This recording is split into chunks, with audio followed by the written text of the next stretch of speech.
and welcome back to my FC25 Manager Career Series. We are on our rescue mission. We're trying to save Southampton from relegation, so we've gone back in time to mid-December, just after Russell Martin was sacked as manager, and we're rewriting history. Just before we get into it though, one thing I won't be doing in this career mode is press conferences. If you watch my FC24 series, you'll know how much I dislike this feature of the game, and although it has been improved slightly this year, I still refuse to do it, so we'll just pretend that my assistant manager does all the press stuff. Anyway, let's get on with it, shall we? Today we're picking up right from where we left off in the last episode, and that was just before our Carabao Cup quarter-final with Liverpool. We have got a pre-match training session to give a few players some temporary play styles, and since we're playing one of the best teams in the world, we're probably best trying to boost our defensive ability. So we'll go with the stop the wall training session, and that way 3 of our centre backs get a little boost, and then even Aribo in midfield gets a boost as well. Then if we take a look at the opponent analysis, we can see Liverpool's probable lineup. One difference from last year is that the team that actually plays can often be quite different to the probable lineup team shown in the analysis section, whereas in FC24 the team that played was the team that they showed you in the opponent analysis. So it seems a bit strange to change that, but it does kind of make sense because you don't actually know what opposition teams are planning. One tactical difference though is that Slot's Liverpool play tiki-taka as opposed to Klopp's gegenpress, so let's see how we get on. One last thing before we get into the action, I figured I should probably show the actual tactics that we're going with. We are as of now a counter-attacking team, and with that comes a high defensive line. However, we don't necessarily have a particularly quick defence, so this could be a recipe for disaster. So I've put the height of the defensive line as low as you possibly can while still playing the counter-attacking style. As you can see, if we try and lower any further, then the broken chain icon appears, which means we would lose all coach boosts, so it needs to stay at 61. The same goes for some positions, like the striker position. If we try and change the role of the striker to anything other than poacher, then we get the little broken chain icon again, and so that means that the poacher role is vital to the counter-attacking style. Also vital to this style is a holding midfielder and a ball-playing defender. You can have more than one of these roles fulfilled if you choose to, but you must have at least one, otherwise you'll get the broken chain and you won't get the boosts from the coaches. Something that we might have to look at is Aribo playing as a half winger. He will tend to drift out wide when we have possession, but it shouldn't leave us empty in midfield, as our fullbacks should come inside since they are both set as false backs or inverted wing backs, if you prefer that term. We could play it safe and have Aribo play as a holding midfielder as well, but the main reason we've given these instructions to Aribo is so that he can take up a wider position and allow Dibbling to drive inside as an inside forward and hopefully get himself into a good position in front of goal to either score or assist. One of the cons of the ball-playing defender is that they'll sometimes leave gaps, so I figured it best to have the slowest of our centre-backs be the ball-playing centre-back, just in case they do leave gaps, and then the quicker lads have more chance of recovery and hopefully prevent us from conceding any easy goals. And just finally, in case anyone cares, here are the set piece assignments. We've got Cornet and Fernandes on the short free kicks, but Manning is on the long free kicks, as Cornet and Fernandes will be more of a threat in and around the box in case the ball drops to them from that long free kick. Onuachu is on the penalties, Fernandes and Manning will take the corners, and then 3 of our biggest and strongest guys get the corner instructions. My corners rarely go to the back post, so Harwood Bellis is the weakest of the 3, so he gets that instruction. And then we've got Onuachu and Bednarek as the target man and the near post man, because they've got a bit better heading accuracy and jumping ability. So yeah, I've waffled on for long enough. Let's get into the action. Ushering in a new era at the club. Can he bring fresh ideas? We're about to find out. Stay with us on EA TV. Hello and a warm welcome to the South Coast. We find ourselves today at St Mary's Stadium. I'm Derek Ray, and sitting next to me with his tactics charts at the ready is Stuart Robson. And coming up, action from the quarter-final stage of the Carabao Cup. It's Southampton taking on Liverpool. Yes, cheers, Derek. Well, what an occasion it is for this club and its supporters. These are the games that they dream of. No doubting they're the underdogs, but if they can frustrate their opponents, stay in the game up until half-time, you just never know. Hopefully we get a great cup tie and maybe even a massive surprise. Well, big changes at the club, a new manager in the technical area, and his remit certainly to avoid relegation at a minimum. Yeah, you're right, Derek, but I'm interested to see how he develops this team. Does he adapt his game plan to suit the players? or will they have to fit into his style of play? Whatever happens, it's going to be a tough season for them, you feel. Explosive attacking qualities can be so important. Look no further than Mo Salah. Well, 3 goals in the last 3 games. He's in great form at the moment. He's playing with confidence as well. Every chance. And it might be. And a goal it is! No long wait for the opener today.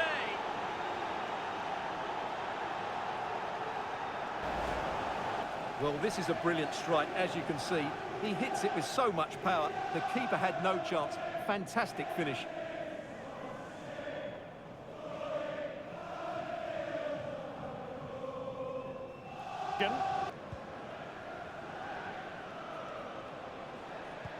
That's a good-looking ball. He just needs to stay level-headed now. Well, without wanting to put too fine a point on it, that goes down as a tame effort and easy for the keeper. Maxwell Cornet. They've regained possession. Oh, body in the way, crucially.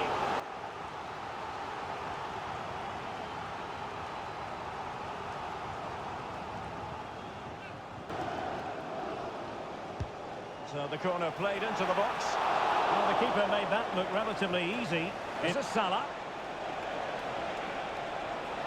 Plenty of players waiting in the middle. Superb stop.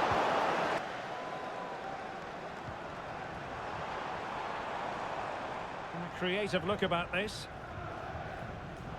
And credit is due for that good piece of defending. So Boslo.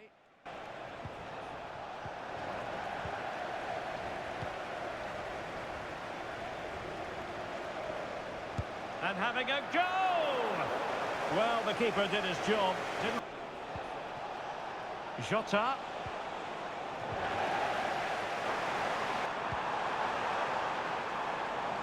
Cuts in from the flank. Well, just the tackle that was needed. Diogo Jota. And he's in. And really good goalkeeping. William. Trying to pick out a teammate. Well, that was never likely to trouble the keeper.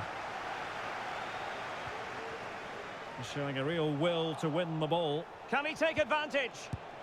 Just what the Liverpool fans wanted to see as they extend the lead to 2 goals.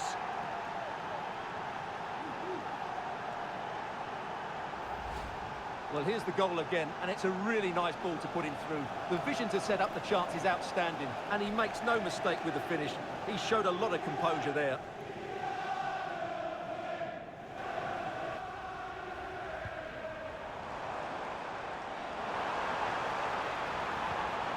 A chance to eat into their lead. What a block! First half wasn't too bad, really. The first goal kind of came out of nowhere. It was holding them off, and then suddenly they find Jota and just enough space to rifle it in first time. And then the second goal was kind of on me. I tried throwing the ball out to quickly counter, but they didn't throw it far enough, so they immediately won the ball back and quickly got it through, and Jota made it 2. Ramsdale dived the wrong way, so that was a bit annoying, but it was my fault in the first place for finding ourselves in that situation anyway. So Bednarik actually surprised me a little bit. He is incredibly slow, but if he's tight to his man, he actually does really well in stopping them. And we actually had more possession than Liverpool in that first half, but that's probably because we just passed it about the back for quite a bit of the half. But yeah, we managed 3 shots, but none of them tested the keeper, and I don't actually remember Alisson doing anything in that first half, so that's a bit disappointing. And away they go again, just reflecting on what we saw in the first 45. Joyous football from Liverpool. Diogo Jota. This could be troublesome. And it goes! A 3-goal cushion, and you truly sense it's a matter of how many. Well, he wasn't going to waste this chance. 1v1 against the keeper, and he slots it away with great confidence. That's a good finish.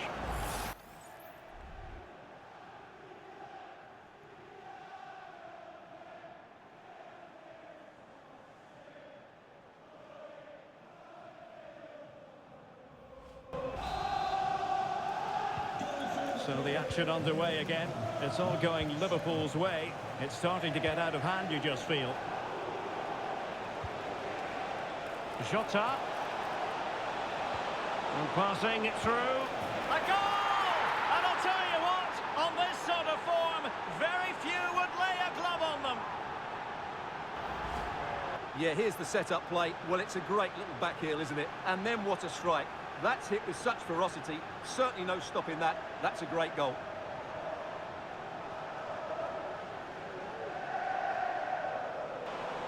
Gakpo. Jota. Well, I'll tell. Has a go. And still danger here. Well, a wild swing at the ball in the end. That was what it amounted to. It should be. And determined to grab his hat-trick. Well, Fernandes was pretty tired, so we took him off for Lallana. Cornet was getting pretty tired as well, but I also just kind of wanted to try something different at left, mid and up front as well, to be honest. So we took Cornet off for Sulemana and replaced Onimachu with Archer, like I said, just to try something different. And then Walker Peters was really poor, I felt, so I took him off for Sugawara.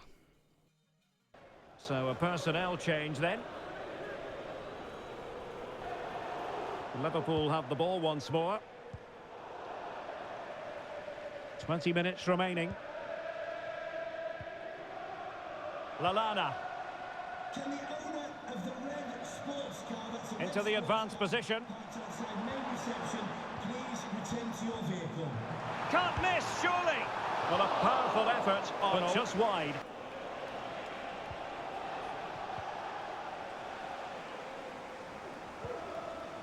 Archer.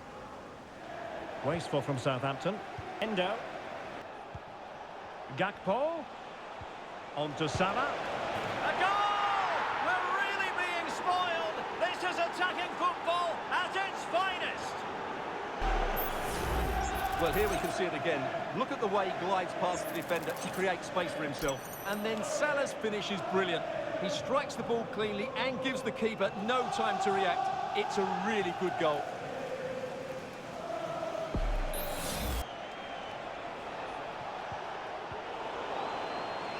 Having to shoot. Oh, that's textbook goalkeeping. Trying to deliver it accurately. Brilliantly blocked. Oh, brilliant goalkeeping. Chris.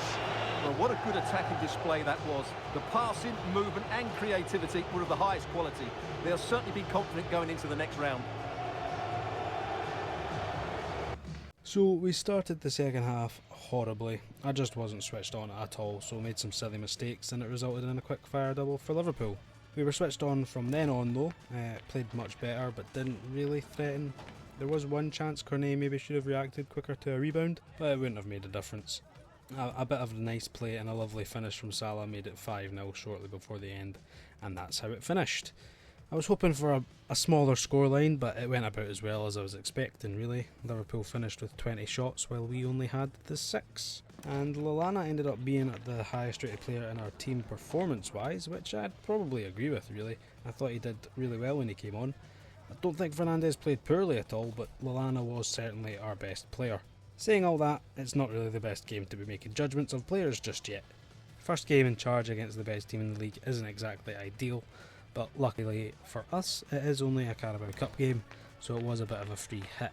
The real work starts in the next game, away to Fulham in the league. But we'll get to that a little bit later on. Firstly, the other quarter-final results saw Arsenal beat Crystal Palace 1-0, Newcastle beat Brentford 2-1, we'll just skip over that next one, and then finally Tottenham saw off Man United in a game that also finished 2-1. So we have the same 4 teams in the semi-finals as we had in real life, however the semi-final draw was slightly different. The real life finalists will meet a round earlier and will now have an extra game to decide the winner, while the other semi-final will see a 2-legged North London derby, so there could be some tasty games to look forward to in the Carabao Cup. But seeing as we've just been eliminated from it, let's turn our attention to another tournament. The Youth Tournament. Now what I usually like to do is play different players in different rounds of the tournament, but obviously that only works if you make it through the rounds. Regardless, we don't have enough players to really change it up each round anyway, so for the first round we'll go with the lower rated players, so that's Benzekri in goals, and then outfield is Velasco, Powell and Paredes. And then for the fourth outfielder, I'll go with Boateng, not necessarily because he's currently the highest rated player in the youth team, but more so because he's the quickest, and pace is always handy in these rush style games. And so our first opponent is Leicester. Let's get into the action. And here we go. So Leicester were quickest to the ball, their big lad Correa getting to it first, but Paredes was right there to take it off him and launch our first attack, with Boateng giving the loose ball back to Paredes, who managed to open up some space and get a shot away, but the keeper saved. Soon after, they were able to launch their first attack with Cortez, whose initial shot was blocked, before Nicholson was able to set him up for another chance, which he smashed across Benzekri's goal to make it 1-0. Leicester were first to really get forward following the goal, but Velasco blocked Nicholson's shot superbly and immediately launched a counter that the first team would be proud of, giving it to Boateng, whose lovely ball sent Paredes through on goal, who then slotted it past the keeper to make it 1-1. Leicester were first forward again, this time getting a corner, but again, the young Saints were able to counter quickly, with Boateng providing again, this time for Powell, who finished well to make it 2-1.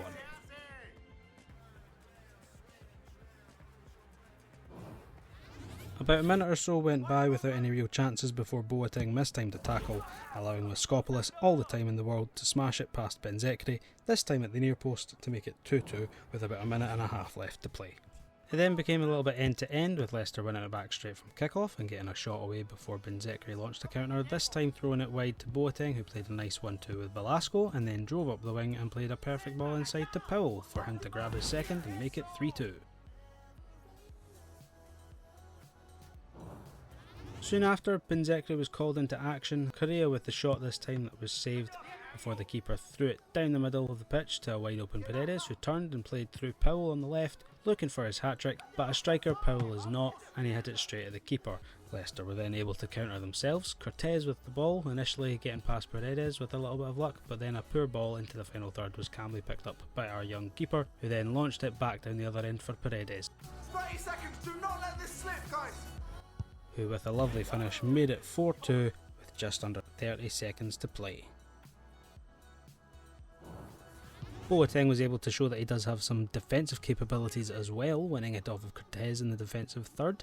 The team was then able to get forward one last time, with Powell giving it to Velasco, who showed some good close control and composure to get past the defender, drive into the box and coolly slot it in past the keeper for 5-2. And that was all she wrote. Boateng's 3 assists got him an 8 rating, Velasco's good defensive display and goal gained him an 8.1, Powell covered the most ground and scored a brace to earn an 8.5, while Paredes was just superb all round with his 9.1, giving him man of the match. Benzekri, despite conceding twice, earned a respectable 7.9. So we move on to the semi-final, and we can only make 3 changes to the team, so in comes Horn in goal, replacing Benzekri, while Starboy Perkins replaces Powell, and Fernandes, after some jiggery-pokery, replaces Paredes. Boateng having the best overall at the moment means he stays in, while Velasco had the lowest match rating of the 49ers, so we'll just hope to build on that. Our opponents for this semi-final is Manchester United. And again, we were second to the ball from the start, with United's Brown getting forward and earning his team a free kick. Their short routine almost worked, but Perkins won the ball as they were just winding up a shot. We broke up the other end but couldn't get a shot away ourselves thanks to some good defending from United's part. His mate Hicks put them right back under pressure with a loose ball, which was pounced upon by Boateng, who played a wicked ball forward for Fernandes, whose first time back heel to Perkins just ran out of steam, as his keeper did just enough to put Perkins off and even prevented the corner kick. The ball was back with Horn and he had Fernandes as a short option, although they were being pressed by Smith or Smythe, so Fernandes quickly played it forward towards Perkins. It wasn't the best ball, but Perkins won the duel with the defender and then played in Velasco, who was in acres of space, but instead of going himself, he returned it to Perkins, who had his shot blocked. Not long after that, Velasco and Fernandes linked up well down the left before the latter sent the Hicks for a hot dog and cut it back to Boateng with his back to goal, who then hit it on the swivel over the keeper into the corner of the net. 1-0. United kicked off and not one of a trio of players knew what to do with it, as Perkins was there to snatch the ball after a very poor pass from Brown sent him bounding in on goal before unleashing a rocket into the top corner to double our lead in seconds.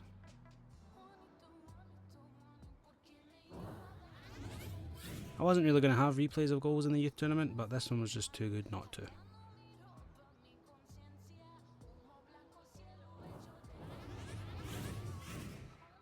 United kicked off again, and this time they played some better passes and actually got forward fairly quickly before getting a shot off and forcing a save from Horn. From the resulting corner, they worked it well to the middle, just inside the box, and were able to rifle another shot straight at Horn. It came back to Park, but for some reason he went away from goal before his next shot went well wide. Not sure how they never scored there. From the goal kick, Boateng and Perkins played a good 1-2 to get past Park on the right hand side. Boateng then advanced through the middle and released Perkins back on the right hand side as he drove into the box and perhaps took too long to get a shot away, as the keeper did well to stop him. Not long after that, Boateng actually put the team in danger this time as he gave the ball away high up the pitch, and as Hicks was closing in on goal you thought surely they were about to score, but Horn was there again on this occasion with a fantastic save. The resulting corner they worked pretty well, but again Hicks just couldn't get the ball past Horn. The ball stayed in play this time as Boateng collected it and sent Fernandes running down the left, who showed great tenacity to get round the defender and into a superb scoring position, and score he did, curling it round the keeper to make it 3-0.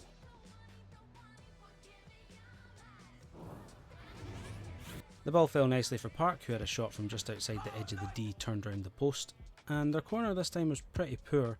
We were able to counter quite quickly in a similar fashion to one of the goals from the first game.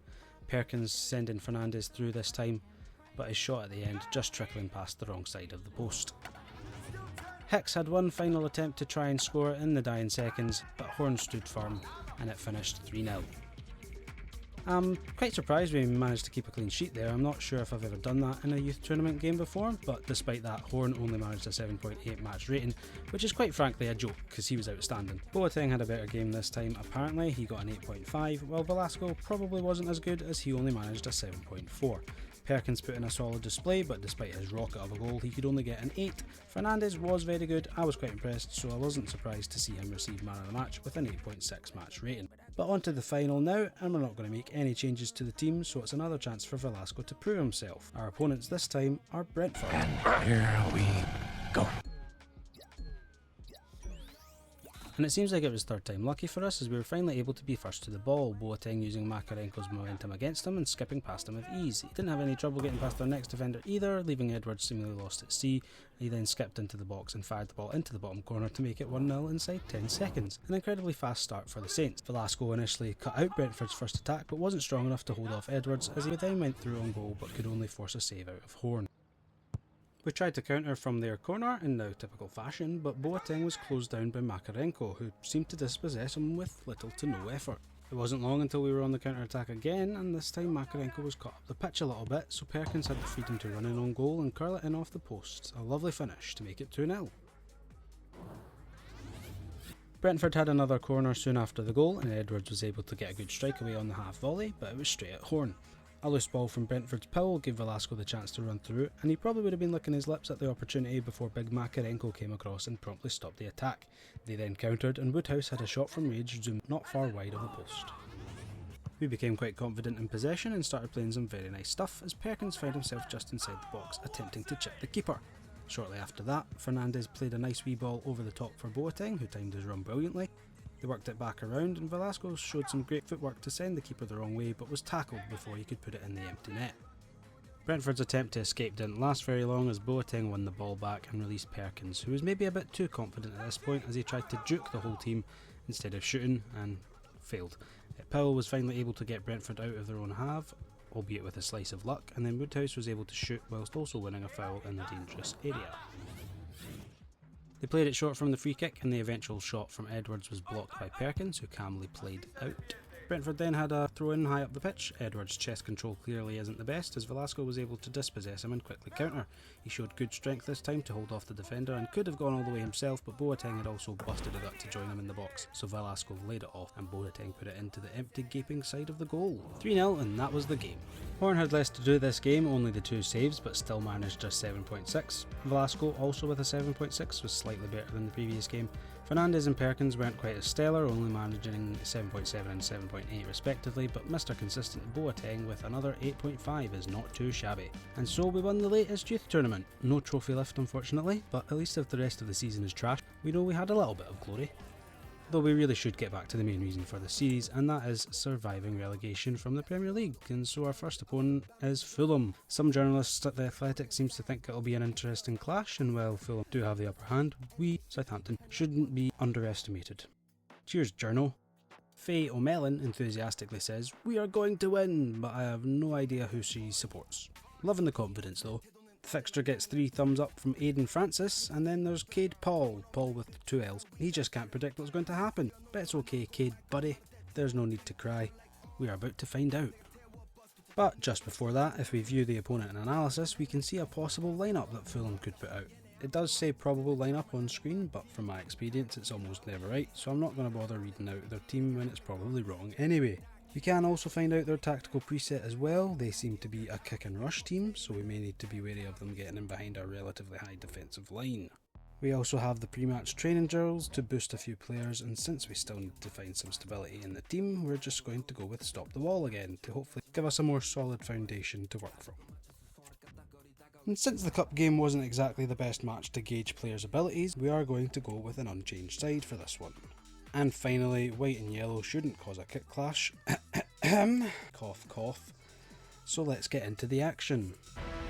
Days of anticipation have led up to this, an occasion worthy of a packed stadium. Don't miss a second, stay with us for every minute of the action. Well, hello and welcome to Craven Cottage. I'm Guy Mowbray and Sue Smith is alongside me for commentary, and we've got live Premier League action for you today. It's Fulham and they face Southampton. When they get the chance. He's in here, and the keeper's done really well to keep that out. Kyle Walker-Peters. And the pass is incomplete, nicely won. And he's being urged to shoot. Well, that's what he's there for. It's a good stop. Can he finish? And there it is! The opening goal, and what a bright start it's been! Well, here's the replay, and it's a good finish, but you've got to praise the pressing from the front. It's relentless, and once they nicked the ball, they weren't going to miss from there.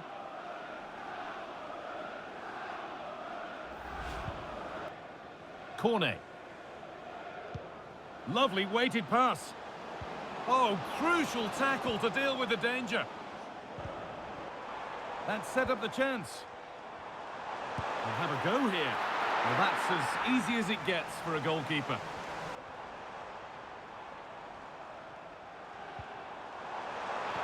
And that's nicely won to see off the threat.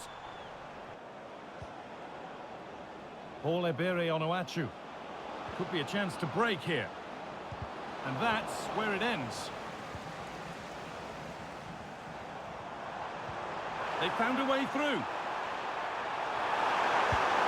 And it's been kept out to deny him the double. It's put into the middle. Still problems for them here. Oh, great block.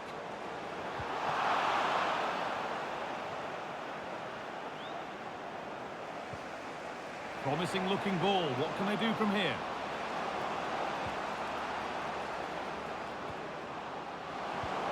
Well, what a place to lose the ball just when the chance was on. So the game started and there was clearly an issue with the kits. Did you get that hint before the game?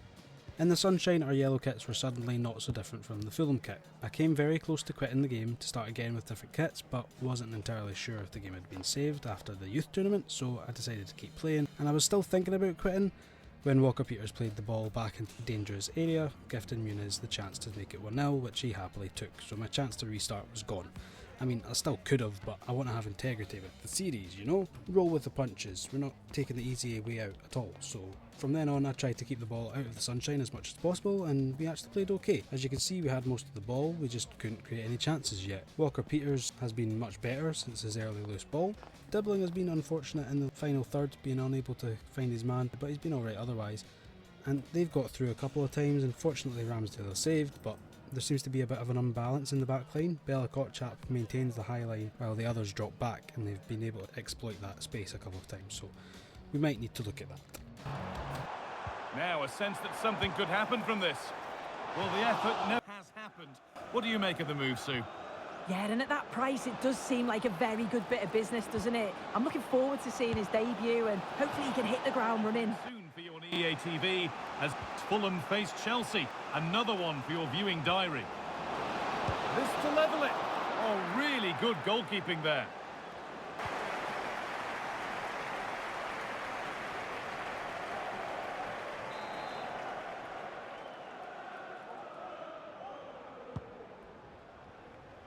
Only half the job done there. Lukic. Moving the ball around well here. And the goalkeeper gathers the ball in easily. Alex Iwobi. And the hard work pays off. They won the ball. Lovely, incisive ball. Can he finish? Oh, superb save. He's done so well to keep that out. Smith Rowe. The crowd urging him to shoot, and the ball is still alive. Iwobi. It's scrappy, it lacks flow, someone has to take charge here.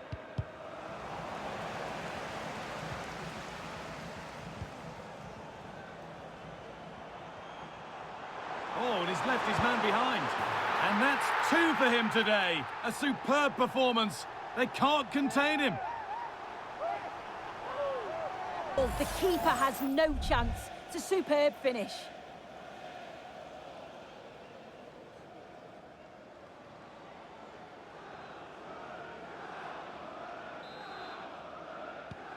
So it's 2-0 as the ball gets rolling again.